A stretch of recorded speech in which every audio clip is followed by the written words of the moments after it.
Ya, kali ini kita akan membahas Padfone 2, salah satu kombinasi antara smartphone dan tablet terbaru buatan Asus di Indonesia. Smartphone ini adalah perangkat berbasis prosesor Qualcomm Snapdragon S4. Dia prosesornya quad-core 1,5 GHz dengan layar 4,7. Dia resolusinya HD. Dengan tingkat kecerahan 550 nits, bisa kita lihat sendiri di sini tingkat kecerahannya cukup tinggi. Dia juga resolusi 1280x720 dengan kerapatan pixel itu 312 pixel per inch dengan layar Super IPS plus. Jadi dengan kombinasi antara tingkat kecerahan 550 nits dengan layar Super IPS plus ini, kita bisa melihat warnanya tetap cerah meski dalam berbagai sudut hingga 178 derajat. Bisa kita lihat sendiri warnanya tidak berubah meskipun kita melihat dari berbagai sudut. Selain itu layarnya juga sudah mendukung anti gores dari Corning Glass dengan anti fingerprint coating. Selain itu juga dia punya kamera di depan itu 1,2 megapiksel dan kamera 13 megapiksel di bagian belakang. Kamera ini mampu merekam video juga dengan resolusi Full HD, kamera yang di belakang sini. Untuk smartphone-nya sendiri, dia punya baterai sebesar 2140 mAh. Itu kalau misalnya digunakan untuk berbicara dalam panggilan 3G, dia bisa bertahan hingga 16 jam. Untuk browsing internet dia bisa hingga 13 jam. Untuk menonton video hingga 9 jam. Dan kalau misalnya dibiarkan standby saja, baterainya ini bisa bertahan sampai 2 minggu. Dia juga di dalamnya dia punya prosesor quad-core tadi, dilengkapi dengan RAM 2 GB. Untuk pilihan storage-nya sendiri ada yang 32 GB. Untuk menyimpan aplikasi-aplikasi ada juga yang 64 GB. Nah, menariknya selain storage internal ini, Asus juga menyediakan yang disebut dengan web storage, yaitu penyimpanan online sebesar 50 GB bisa digunakan selama 22 tahun untuk menyimpan aplikasi-aplikasi kita atau data. Untuk menjelajah internet, dia juga sudah mendukung layanan 3G. Selain 3G juga HSDPA, LTE juga dia sudah mendukung. Ada juga dukungan NFC untuk kemudahan transfer data. Dia juga sudah mendukung fitur yang namanya Sonic Master, Incredible Audio. Jadi suara yang dihasilkan oleh smartphone ini udah sangat bagus sekali untuk ukuran sebuah smartphone. Selain itu juga dia jauh lebih ringan dibanding versi sebelumnya. Kalau Padfone pertama itu Padfone-nya saja beratnya 129 gram. Padfone kedua ini sudah didesain sedemikian rupa menjadi beratnya hanya 135 gram. Dibandingkan dengan smartphone milik kompetitor yang beratnya bisa 120-130 gram, tapi yang menarik adalah Padfone ini dilengkapi dengan station yang juga ukurannya jauh lebih ringan. Dari sisi desain kita bisa lihat di sini smartphone ini sangat tipis. Ukurannya paling di sisi tertipisnya ini cuma 3,3 mm dan sisi tertebalnya hanya 9 mm, tidak sampai 1 cm, jadi sangat tipis sekali. Setelah itu di sini ada tombol power, tombol volume, di sana micro SIM. Nanti kita bisa lihat di sini adalah tombol audio 3,5 mm, dan di sini ada konektor untuk power dan data yang menarik. Meskipun Padfone 2 menggunakan konektor khusus, tapi konektor USB, micro USB biasa juga bisa kita gunakan. Nanti kita akan coba kita lihat apakah dia bisa mendetek.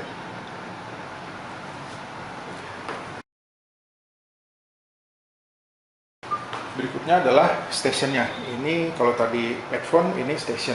Dia adalah dudukan untuk si headphone 2. Dibanding headphone 1, dia jadi lebih mudah digunakan karena cara pemasangannya cukup hanya dengan menggeser dan headphone sudah langsung bisa digunakan. Kombinasi antara headphone dan headphone station ini sudah jauh lebih ringan dibanding versi terdahulu. Jadi total dia cuma 649 gram. Sebagai perbandingan, jika smartphone milik kompetitor dan tablet milik kompetitor dikombinasikan, beratnya bisa mencapai 724 gram, jauh lebih berat dibanding kombinasi antara smartphone si Asus punya, yaitu headphone 2 dan stationnya.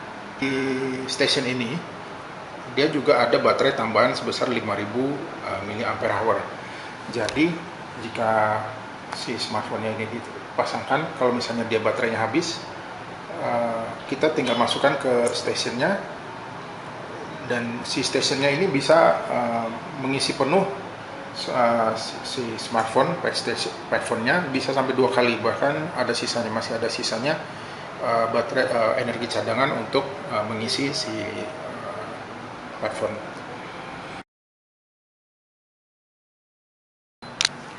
Lalu bagaimana jika kita ingin memasangkan kartu GSM pada headphone 2? Kita bisa lihat di sini ada lubangnya.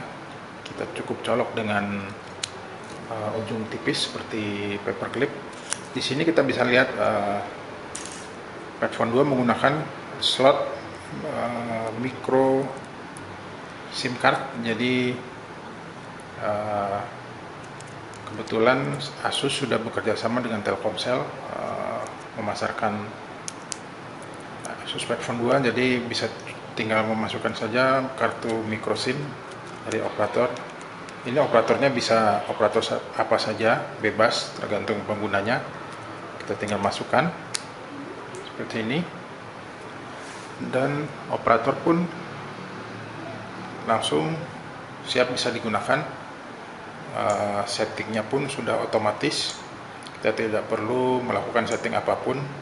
Di sini mobile network sudah bisa di enable, access pointnya semuanya sudah otomatis terdeteksi, dan kita sudah bisa langsung browsing menggunakan layanan data operator tersebut tanpa perlu mengeset apapun, APN ataupun setting lain-lain. Lalu untuk melakukan charging, headphone menggunakan konektor khusus seperti ini. Jadi kita bisa lihat, selain dia digunakan untuk melakukan charging, kabel yang sama juga bisa digunakan untuk transfer data. Di sini kita bisa lihat dia baterainya mengisi sekarang dalam kondisi 73%, dan dia mengisi. Jika dia tidak mengisi, tidak akan terlihat terang di sana. Nah, ini dalam kondisi isi. Ini menggunakan charger milik headphone 2 yang khusus bentuknya seperti ini. Nah, bagaimana kalau kita menggunakan kabel USB biasa?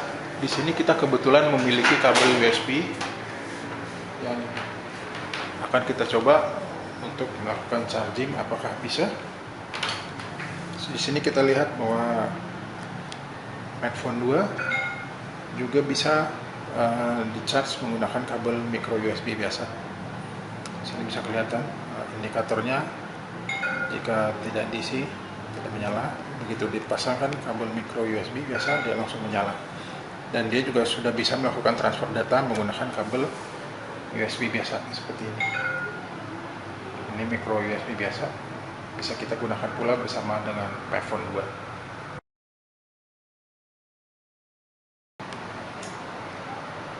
Kita akan coba gunakan aplikasi 3D Mark. Di sini akan kita coba seperti apa sih kinerjanya si headphone ini.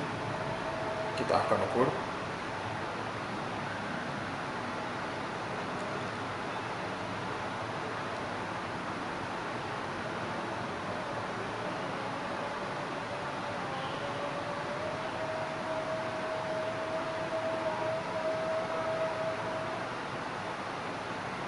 Ini 3D Mark adalah aplikasi benchmark yang cukup umum digunakan di industri. Kita lihat, kalau kita lihat di sini frame per second-nya di sini mencapai 50 sekian sampai 60 frame per second. Dari aplikasi ini juga terdengar suaranya yang cukup menggelegar, itu akibat dari penggunaan audio dari Sonic Master yang digunakan oleh Asus pada headphone dan headphone station ini.